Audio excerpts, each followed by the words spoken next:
Okay, ciao guys, welcome to another episode of the Personal PR Show. And today we are here with Lisa King, Lisa Queen, I would say. Our Queen Lisa. And Queen Lisa is going to tell us all about visibility and aging today, because on this channel we talk a lot about visibility, and the angle of Lisa is aging is menopause. So she's focusing on women, and this intersection is particularly interesting for people who want to be visible, but they are already maybe starting to approach their late 30s or early 40s and later as well. For example, me, I'm 41 years old, Lisa, and sometimes I'm like, okay, what would I do? Would I survive without filters? Right. So I don't want to do things on Google, Google, what's the name, Hangout. Every time somebody says, okay, let's meet up on Google Hangout, I'm like, no, let's do Zoom, because Zoom has filters and Google Hangout doesn't.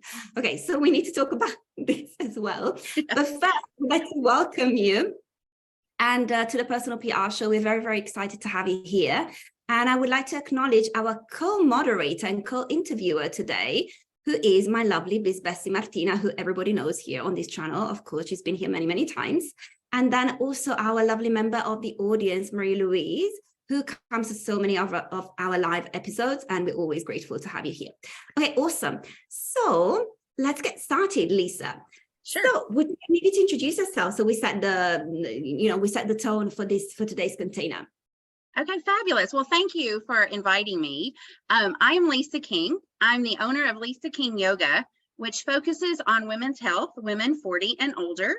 I'm a certified menopause doula. Yes, that is a real thing. And I specialize and have been trained in menopause movement, because as we age, our needs really shift from what served us in our 30s and what will serve us now. So that is really where my work is currently. I'm a former educator. I used to teach little people, so kindergarten and first grade, before I retired and pivoted into this new career. Yeah, which is amazing, something that the world really needs. Yes. And I see that Martina is nodding, and Martina said, I absolutely have to be on this episode of the Personal PR Show. I absolutely need to meet Lisa, because she doesn't do exactly what you do, but something similar. She works a lot with women as well, but she's focusing on the nervous system. So Martina, would you like to ask Lisa the first question? Maybe introduce yourself to Lisa if you want, and then ask her the first question, because I know that you've been dying for this conversation. Yeah, thank you. Yeah, totally. So yeah, Lisa, I work, as Jessica was saying, with women, and help them, with their visibility online and in other aspects of the area, because this is a huge, for our nervous system, visibility as women. I mean, it's a huge topic, but it's in general a theme there where women try to hide or downplay, and I help them, to, undo that with nervous system work. And yeah, my first question I have to you is, as you just mentioned in your lovely introduction, that things are shifting and needs are different. Because with the women I'm working right now, we are also uncovering, what are the needs, because the nervous system, has needs. We have biological, physical, emotional, and mental needs that we even have to be aware of. So my question is, what is shifting, and what are the needs that might be different to, the previous kind of milestone in life? Oh, that's a great question. So what starts to happen in the late 30s is the hormones. So particularly we're talking about estrogen, progesterone, and a little bit about testosterone today, but all of those hormones start to really fluctuate in much more erratically than they do when you're having just a regular period cycle. And so all those fluctuations start to happen. And when that happens, something I learned on my journey was that estrogen actually impacts almost every system of the body. And so things start to happen over time, like hot flashes. Serious brain fog can be a symptom. Things like fatigue, low energy, heavy periods, or none at all. So all these things are starting to shift in the body, which impacts all the rest of our lives. So how we move, how we feel, how we interact with others. And I think we might have lost. Did we lose Martina? Probably she has a connection problem. I'm just checking on WhatsApp right now as we speak. Maybe Martina is texting me and saying, oh my God, what happened? Okay, so she's online on WhatsApp. Let me ask her, connection problem. So what's really important here is that I'm so glad she asked this question, and I'm so interested in her work as well, because it's critical at this time that you understand how to soothe your nervous system. That's really number one in dealing with all the experiences that you start to have on this menopausal journey, which could be about 10 years, honestly, 7 to 10 years is average. And so having tools in your toolkit to be able to soothe the nervous system is really critical. Oh, here she comes back, I think. Hi. Welcome back, Martina.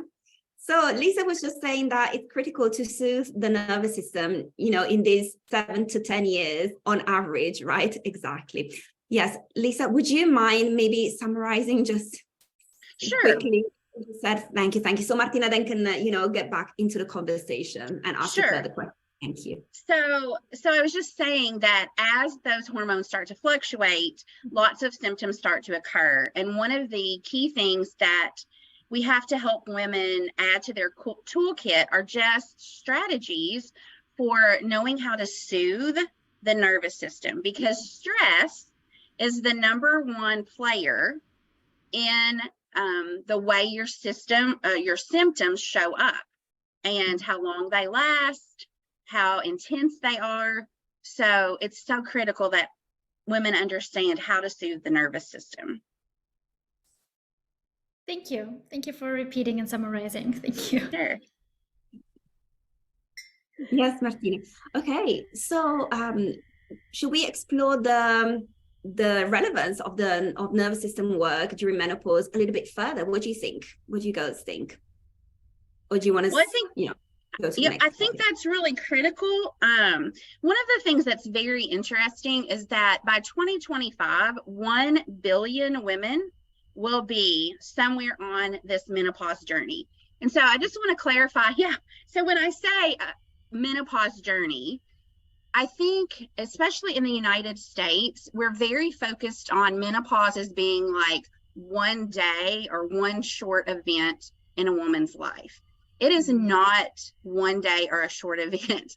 It is going to be the rest of your life. Actually, you'll start with perimenopause, and that's when the symptoms are the worst. And that's when knowing how to soothe the nervous system is probably most critical. So from your mid-40s to early to mid-50s, but then you spend the rest of your life post-menopausal with very low estrogen. And so there are risk factors that come with that as well. And so I think with 1 billion women in 2025, what's interesting is that about 80% of those women, 80 to 90% of those women are in the workforce. And so about 74% of those women say that the symptoms severely impact their work and their daily life. So it's not just, I feel like it's not just a woman's issue, but it's a world health issue, to be honest. Absolutely. Oh my God, yes. Everybody's nodding. We all agree, and we all kind of worried as well, because sometimes I already have trouble sleeping, and then I'm like, oh my God, what's it going to be like when then menopause hits? Oh my God. And I think it's a really great reminder, because, you know, I feel like for many women when they enter their 30s, right, there's a lot of change, because suddenly we start to go into the seriousness of life, right? And we understand, oh, we are the owner and of our own life, and there's so much responsibilities that comes up. So a lot of women have a grand awakening in their 30s. And I think that's also so important to already address that. The healthier and more attuned we are with the body, nervous system, and what suits us when it comes to everything, right? Movement, nutrition, and like health, like whatever entails that. And we have to do that soon in order to now address occurring issues, so that when we get into the menopause, that this is not such a problem, because it shouldn't be. Right. It should be actually a smooth journey. But the reason why we hear all those horror stories is because we don't take, as women, already the ownership long time before, because we feel like, oh yeah, you know, whatever, right? But it's actually a great conversation that we have, because it should serve as a reminder that we can act now in whatever age we are in. Yes, Martina, that is so true. I'm so glad that you said that. And one of the things I want to say is, yes, you have this period of time where the symptoms are at their worst, but there's just something great about being on the other side of that as well. So I'm 56, soon to be 57. And there's just this wisdom and clarity, I think, that you emerge with. I also found it, as for me and a lot of my clients, a time of self-discovery. So as you mentioned, you're learning about yourself, you're learning what works for you, because each journey is very unique. And then you are on the other side, and it's just this feeling of wisdom and creativity. And yeah, I was telling somebody the other day, I'm looking forward to 60, because 50s have been good, but I think 60 is just going to be even better. Wow, it is not something that you hear very often, and probably because women don't have their menopause figured out, but you do. So you can look forward to all of these things. Oh, good. Well, and I think we see so much, if you're looking at social media, for example, we see all of the horror stories, or we see all of the symptoms. The list now is, some people say there are like 80 symptoms that could be associated with menopause. But I think it's important to talk about, living a healthy life and how it feels to be on the other side as well. This is not going to last forever, I promise. I'm living proof of that. But it can be, and I am very sensitive to the fact that for some women, it is a really intense time in their life. Yeah, certainly. Yeah. Let's explore, if you agree, Lisa, let's explore visibility a little bit, because on this channel, we talk about visibility all the time. And also, I'm happy to report that Martina is a neuro visibility strategist. So basically, she helps people, especially personal brands and business owners and so on, be visible. And she kind of primes them with the nervous system and so on. She does her nervous system work magic. And I talk about, so she focuses on the inner game of visibility, and I focus on the outer game of visibility, public relations and all that stuff. So Martina and I have had this conversation before, and we know that our audience thinks of this topic every now and then as well, because we have we're constantly in touch with our members. So basically, we have this situation. On one side, we are aging. Most of us are in their late 30s, early 40s. Most of us, this is our avatar, the demographics of our avatar, and the people that are here in this community. Okay, so on one side, we're aging. On the other side, visibility becomes more and more important, and it's actually even required, to the extent that Martina says, if you're not visible, you don't have a business. And I agree.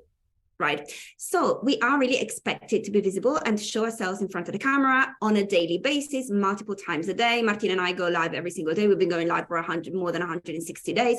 I go live 4 times a day. It's crazy. I know it's a little bit too much, but still we are expected, if we are business owners, we are expected to go live a lot of times, every single time. We can't, get ourselves ready with makeup and hair and so on, with filters, yes. But all of the other things, not always. So we have this problem, which is very, very tangible, very, very practical as well. And it's pervasive. It's like every day from the morning until the evening. So we have noticed that some people are like, do you know what? Maybe 10 years ago, I would have gone live every single day, to talk about my area of expertise and, to establish my thought leadership and so on.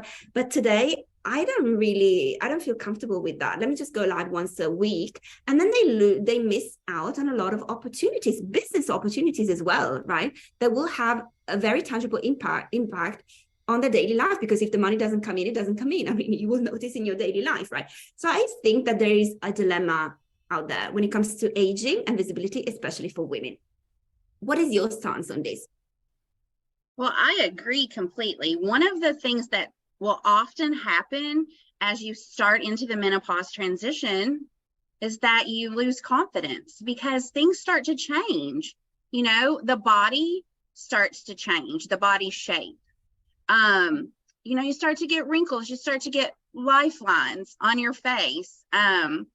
So you don't feel as confident maybe in your body because it's changing. The other thing that I think impacts women this age is brain fog. And so I was at the peak of my education consulting career, and I would be in front of 100 people and the words just would escape me. I couldn't think of simple vocabulary. And so I thought I was alone at that time because I didn't know what I know now about menopause. But I think speaking to this idea of visibility, first and foremost, I think you need to do you. Like, if you feel better with the filters, do the filters. If you feel better with the Botox, get the Botox. I mean, if you feel like you would feel better and hormone replacement therapy is okay for you, you don't have risk factors, do it. And so I really feel like what happens, because we live in a world where women as they age, for the most part, are not valued. Once you go past a certain age. But when you look at women in business, many women in business are 40 and older. And that's when we really start to hit our prime of figuring it out, or for me, a second career.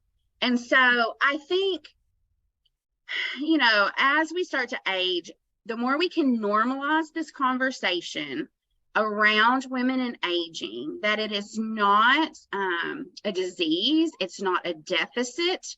To be honest with you girls, I am, like I said, I'm better now than I was in my 30s. And so, but I totally get that visibility and feeling like you're just not confident. But what if you just said, so if you're leading a group of people and the words are escaping you, what if you just said, hey guys, I'm just having a brain fog moment. I just need to take a couple of breaths and then we'll hop right back into the discussion. Or having a co-moderator like you guys do and saying, hey, Jessica, could you take over for a moment? I need to just take a breath. And I think as women, we are afraid to do that.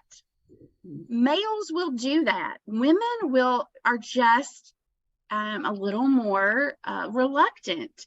But that's what I think we have to do. One, start by just normalizing the aging of women and this conversation. Totally. Oh my God, I'm so happy. And I love every single nuance and angle that you brought. Oh my God, I love this. And I saw that Martina was nodding all the time as well and smiling at the same time.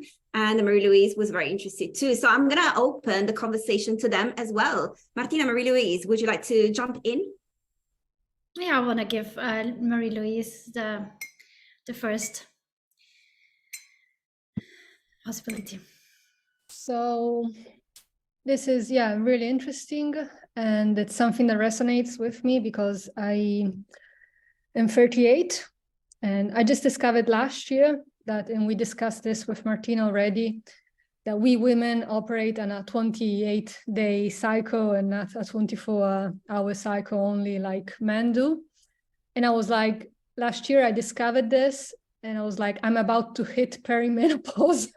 And only now did I find out about this, but it is what it is, better late than never. So practically speaking, now that I'm 38 and that in a few years, probably I'll be hitting perimenopause and then menopause and rapid succession. What are things that I can do to, get as ready as possible for this transition, like on a daily, weekly basis? Like what things did you do that really helped you? Well, one of the things that is really important is that you start thinking about what you're putting in your body. Mm-hmm. And so as we get older, protein is very important, really increasing the amount of protein. So Marie-Louise, as you start to get older, what happens is you start to lose muscle mass at a rate of about 3% a year. And so eating protein, so nourishing yourself and eating more and moving more, but moving in a different way. So finding ways to quiet your nervous system. So in my 30s, I was in the gym 5-6 days a week lifting heavy on the treadmill. And that really doesn't serve you as you age as well. So strength training is very important, but you also don't want to throw your nervous system into that fight or flight place all the time. And so sometimes lifting more reps, a little less weight, cardio might be a little more just a walk in the neighborhood versus high power cardio as you age. So movement, nourishment, and this is a hard one, but simplifying when you can. So saying no to things if you can, or not always taking the lead on a project, but maybe, working second in command if you can. And I know that's not always possible depending on your career, but start in your 30s to think about what things really bring me joy. What things do I like to say? What things do I want to say yes to? And what things do I want to say no to? And I tell my clients, is there one thing you could take off your plate? One thing. It might be one committee that you serve on that you could just let that go.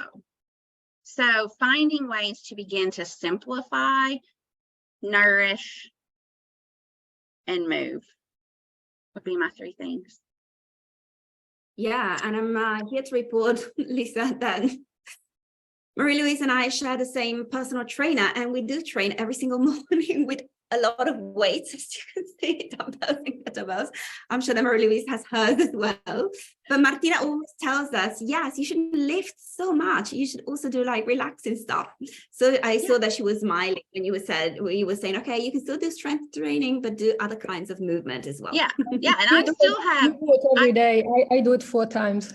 I still have my weights. I mean, my clients, we integrate weights into the yoga movement and into the movement practice because it's important for bone density. It's important to maintain that muscular strength. But instead of always using the heaviest weight they can lift, we might go a little bit lower and a little fewer reps. But it is still important to lift the weight. Sometimes we might use more like a resistance band, or for some women, they start to notice that strength decline, even though they're still lifting, and even body weight is considered, weight. And I love what I think it was Jessica, I think you said, integrating yoga and mindfulness and breath work into that movement.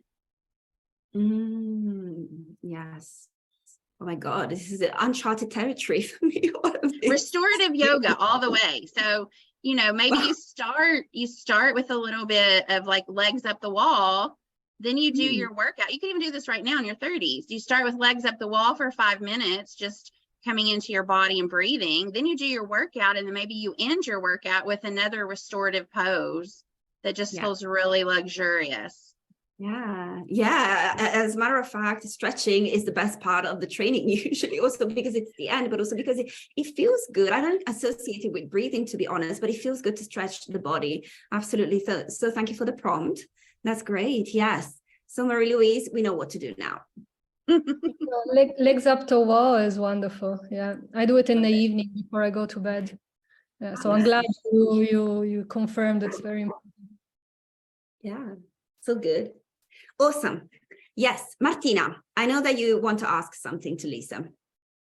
I see it in your eyes. I just feel like it's such an important topic for all the communities, like the women who are in menopause, the ones that are before, and then the younger generations, right? And I think we women can do so much better to connect and actually help each other out, right?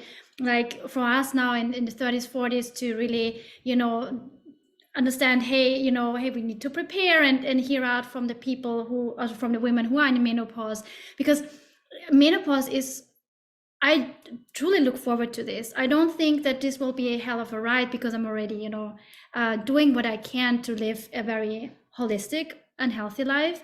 And I think we need to take the fear on each side, right? That this is something horrible, because I feel like a lot of women also report back in menopause that, hey, I'm more confident. I don't care as much anymore. And if I compare how I was in 20s and now going also towards my 40s, I'm so confident. I'm rich on wisdom.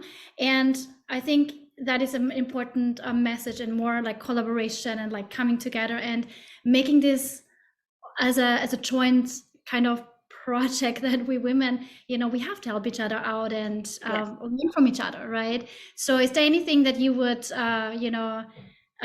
recommend, or see that there is ways where women can get together and kind of form a good like, I don't know, I was just thinking about it, how important it would be to learn from each other and see that there are examples that show us, hey, that's a good phase of our life, right? Because it's juicy. It can, like, body is changing, but it's changing also in a very positive way. We are more like off from estrogen. We have not this wild roller coaster anymore. So there is so much on the other side.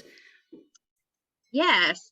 So, I think it's really important. And one of the things I try to do locally, and in the United States, is just bring women together in women's circles of all ages. So when I'm bringing a women's circle together, one of the things that I have found is that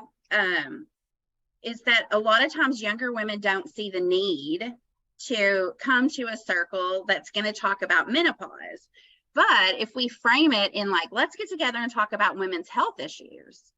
And there's something to be said. I actually just had a circle recently, and the youngest person in the group was 30, and the oldest person in the group was 70, like 71, in her early 70s.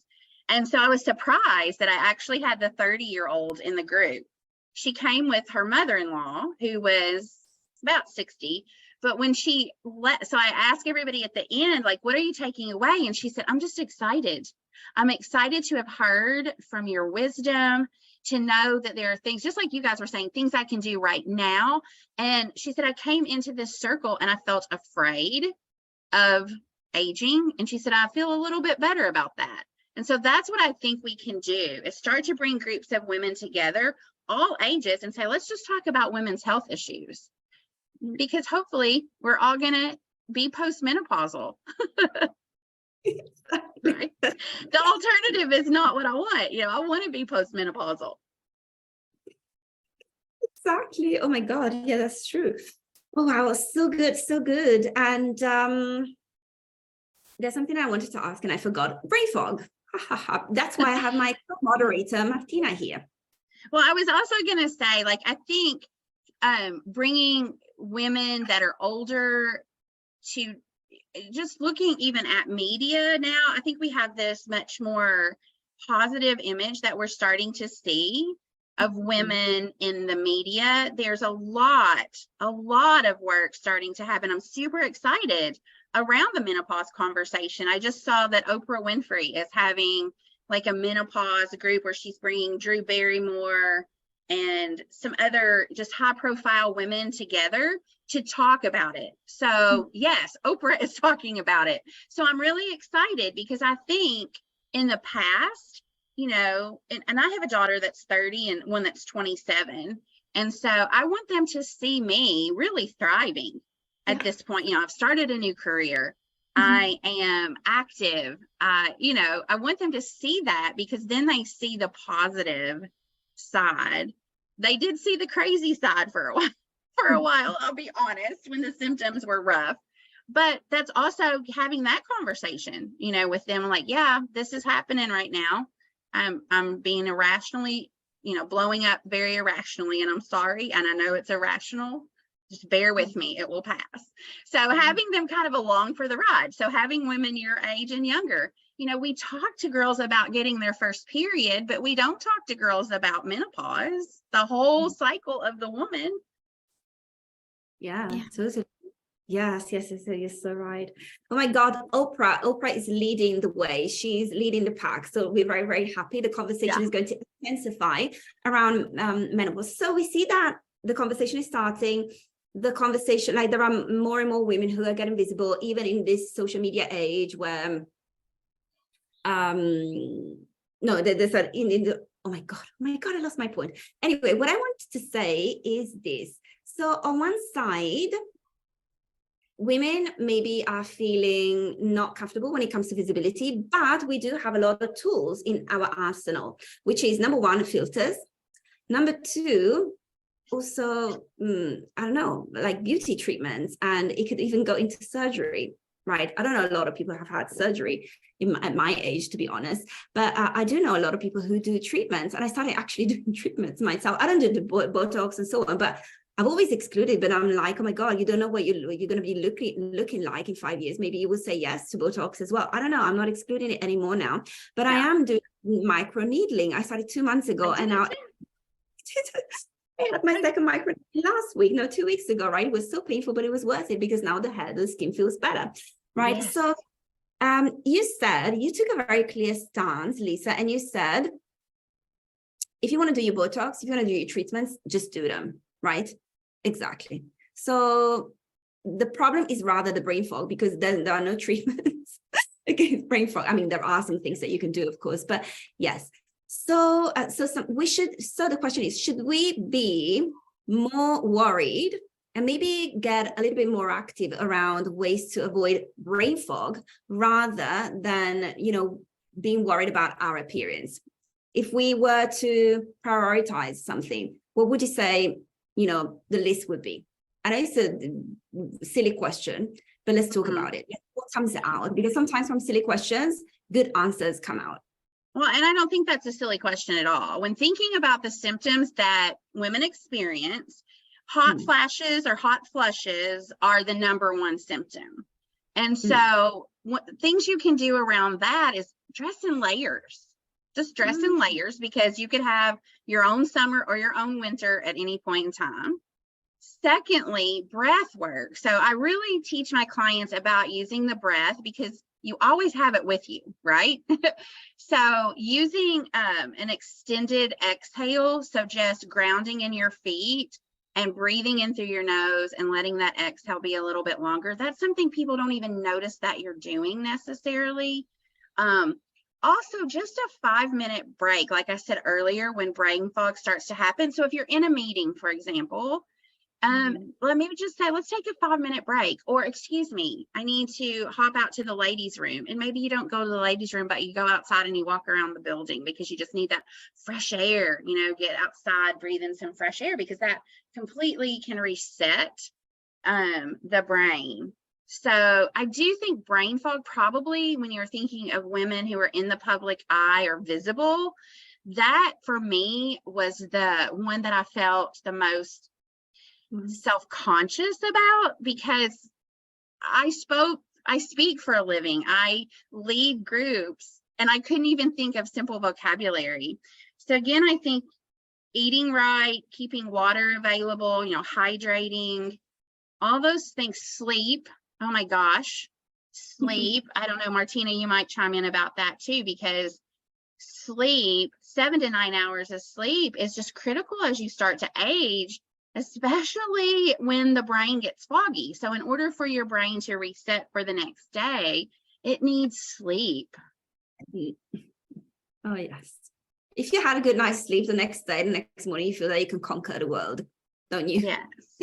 Yeah, it's a very underrated thing, right? No one really thinks about it, but women need more sleep than men. And I think we need to support women in having that good night's rest, right? Especially the ones who have to take care of kids and have a job and everything, right? And it's definitely extremely important. Sleep and nutrition is definitely helpful for preventing brain fog in the first place. And brain fog is something that occurs in every age and has so much to do with our nutrition and the food that we are taking in. And I think we can combat that on all levels with everything that you were mentioning. So I'm glad that you brought up the sleep. Yes. And I think that's one of the things that women say is a symptom is insomnia. So here we are, I'm saying get more sleep. Women are saying I can't sleep because I have hot flushes or night sweats or my brain, the anxiety, the night brain. So I love that Mary Louise said, I put my feet at the wall at night. That's a great strategy. If you wake up in the middle of the night, get down on the floor, put your feet up on the side of the bed, take 10, 12 breaths, just count your breath. The other thing is hot flushes at night or night sweats. So have a fan. I have two fans, and everybody else, my partner can just cover up with extra covers if he doesn't like it. But I have 2 fans. That helps me sleep. I turn the thermostat lower at night. So those are all things, again, that sometimes I think as women, we are afraid to ask for. Like I just need the thermostat to be on 66 degrees when I go to bed. That's what I need. And so often as women, you guys know, you ladies know, we don't stand up and just say, this is what I need. Yeah, totally. Oh my God, I love this. Yes. And all of this contributes, of course, also to visibility, because if we had a good night rest, then the next day we'll have less brain fog. So public speaking will be less of a problem, number one. And number two, also, we will look younger, maybe a little bit, because the skin maybe is not as right. That goes all to visibility, of course, because I'm always bringing it up because this is the main angle, of course, of our conversation. Oh my God, it's so good, so good. We are unfortunately approaching the end of our conversation today. We actually went over by 10 minutes already. So thank you so much for everybody for staying a little bit longer.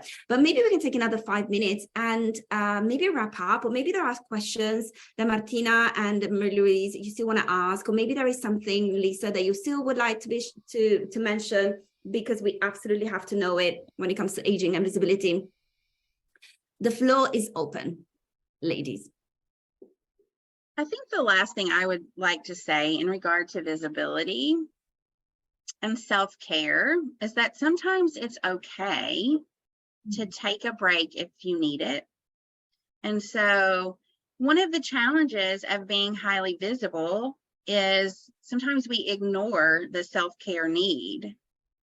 And so I think it's important sometimes to be like, I just need a day of rest. I need to not go live today, or not go have that commitment. You know, one of the things I did and I posted about last week was I quit something. I just quit because it was not serving me, and I had something else that my heart was in. And so in the past, I wouldn't have done that. I wouldn't have just said, and I stepped back from a committee just yesterday. And so I think that's hard to do when you're trying to build a business, and visibility is so important. But I do think there is a balance with your self-care when it comes to that. So finding that balance for you is critical. Yes, exactly. Finding that balance, and maybe a support network. I would say maybe a support network as well. So maybe you can delegate. Delegating is my favorite hobby. I love that. I love that. That's something I learned to do post-menopause. Delegate. I was a control freak before, and now I'm just like, no, somebody else can handle that. It'll be okay. Oh my God, so good. So good. Oh my God, Lisa, this has been amazing. Yes. Martina, oh my God, I see you're so radiant today. I mean, you smile a lot. You're Austrian anyway, but today you're smiling even more. Yeah, it's just such a good conversation, to be honest, and I'm so glad that we have it. And that's why I'm like maybe radiating, because I feel this is such a juicy and important topic when it comes to visibility and talking about those things. And that what makes me really, really excited and happy. And yeah, thank you for acknowledging that. This is just an amazing conversation. I love it. Yes, Martina, you should have Lisa on your podcast. Yes, definitely. I want to talk about that. Yes, we should connect. Because I really do want to take women's fear from aging, because I know how it was for me, right? Aging and then knowing, oh, I'm starting a business, and like that comes together with visibility, right? And then you see all these youngsters, right, coming on, and they have all the confidence. It was like, oh my God, now I'm aging. I feel like so inferior. And then I changed it with the nervous system work, and now it's just like, I'm so excited about what to come, because I don't want to be 29 or 27 or 25 anymore, because that was a hard phase. And yes, I think when it comes to visibility, this is so important to talk about. And I loved everything that we shared and all the questions, and just good. Well, thank you all so much for having me. I am so glad we got to have this conversation with your Facebook community. It's so good. You are also going to be on YouTube, this conversation tomorrow or the day after tomorrow. It's going to be on YouTube. We'll send you the link, of course, in case you want to share it with anybody. And yes, Lisa, but before we go, I need to ask you, okay, you said it already like 2 minutes ago, but you said, I'd like to add this one topic or this one angle. But there is a question that I ask all of my guests at the end of every single interview. And maybe you can find a second angle. I'm sure that you can talk about this, topic for ages. So what is a thing that I haven't asked you over the past 46 minutes, but I should have asked you? I have to ask this to everyone. I can't make it an exception. Sorry. That's a great question. I think for me, it would be just a little bit about how I ended up where I am, how I ended up doing what I do, because it is a big switch. I taught kids yoga and I taught little kids. And so, do you want me to answer the question Yes, to you? how did you end up doing what you're doing today? It's very different from your first career. Yes. And so what brought me here, I'll try to keep it really short because I know we're over time, was my own personal menopause journey. And as I've already said, the symptoms started happening in my mid-40s. I wasn't sure what was happening, but I knew it was probably related to aging. And I could find very little support, even in the medical field. And so when I went to my doctor for the first time, I was not happy at all with the response I got. He wanted to prescribe antidepressants to me. And so, yeah. And so I knew, having experience with yoga and mind body techniques, that was just not what I needed or what I wanted. And so I'm just sort of a research nerd. And so I like to be in control of what's going on with me as well. And so I just started the research, and I started to find other women who were doing this work. Actually, in the United Kingdom is where I started with my training. And so that's what brought me to this work, was just my own personal journey. Because when I told my mom, who I'm very close with, she's in her mid-70s, I told her what was happening. She just said, "Oh, honey, it's menopause." Yeah. Just like, that was the worst thing. And I was like, oh, no, this is not going to be how I'm going into menopause. So that's how I ended up in this line of work. Oh, wow, that's so good. I'm so happy that the doctors that you consulted first didn't give you a satisfactory answers. So you had to go on your journey, right? Exactly. And this is, I would say, a hero's journey. This is a perfect origin story for your personal brand. It's so good. Oh, thanks. Yeah, the hero's journey, child choice and outcome is so clear. It was so clear in the story that you told us. So if we get on a meta level for a second for personal PR and personal branding, all that stuff, this is perfect. Well done. Well done. So good. Okay, the last person who should or could talk now is Marie-Louise, because we haven't heard your voice in a few minutes. Yeah, I would like to put in a request to have Lisa back, because I would love to hear a bit more about your role as a menopause doula, which I didn't know was something available to women. So I'd really be interested in knowing more about that. And also, maybe we talked about how important it is to get women in their 30s on board and spreading the knowledge and supporting each other. But I was also wondering, like when you were saying, you know, during a meeting, if you have brain fog, say, oh, I need to go to the ladies, or if we got men more involved in a discussion as well, we could be even more open. And so what would be good ways to do that? Because it's not going to be easy. But I think it's an important piece of the puzzle. It is not an easy conversation. And, you know, for many reasons, just societally, we haven't talked about our needs. We haven't talked about the life cycle of the woman. Even if you look at ads on TV, it's very geared toward men. And so I do think we start with men who will listen. I find, you know, my husband, he was very interested, one, because I sat him down and I said, hey, this is what is happening to me. I need to get you in the loop of what's going on. And as I've been on this journey, just, you know, having nighttime conversation around, hey, guess what I learned today about menopause? So I do think we start at very grassroots. But when you're looking also at in the workplace, which is critical, we start to have these conversations and make the workplace more, one, just female friendly, I think personally, but especially women as we age. You know, a lot of the leadership, unfortunately, is men.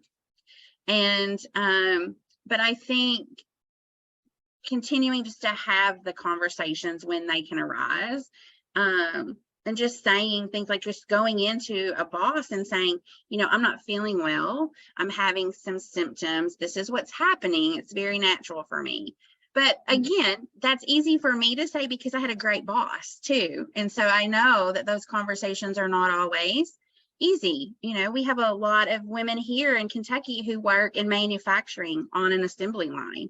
And so telling them to take a 5-minute walk and take a break, I mean, that's just not an option for them. And so, but I do think, Mary Louise, you are onto something. We've got to bring men to the table. So We need to start a movement. Yes, we do. I'm there with you. Let's do it. Yeah, let's do it. Absolutely. We love talking about movements here. They're very much in line with thought leadership and hero's journey and mission and so on, vision and so on. Wow. So good. Okay, so it's official. We are going to have Lisa back on the Personal PR show very soon. Plus, she's going to be on Martina's podcast. So another two conversations with Lisa at least. Fabulous. Okay. We'll be in touch with the logistics chair. We'll be in touch with you. Absolutely. But for now, I would really, really like to thank you for the lovely time that we spent together. We learned so much from you, and we learned as well that we shouldn't be scared of menopause. Actually, this is something that we could even look forward to. Thank you so much for having me, ladies. And if you want to know more before I'm on a podcast or back on with you guys, you can follow me at Lisa King Yoga on Facebook. Or the website is just Lisa King Yoga as well. So that would be where you could find out all the things going on or just information that I'm sharing. Yoga. Absolutely. So good. I'm entering this in our Facebook group. Perfect. Exactly. So everybody I look forward to more conversations, ladies. Yes, absolutely. Very, very soon. There's so much more that we need to talk about here. Perfect. We'll be in touch. Thank you so much again, Lisa. This is amazing. And thank you, Martina, and also Mary Louise for co-interviewing as well, because Mary Louise actually has a journalistic background. So we're always happy to have her here and ask her a question. Okay, awesome. Lots of love to you, ladies, and to everybody else as well. Yeah. Bye. Everyone.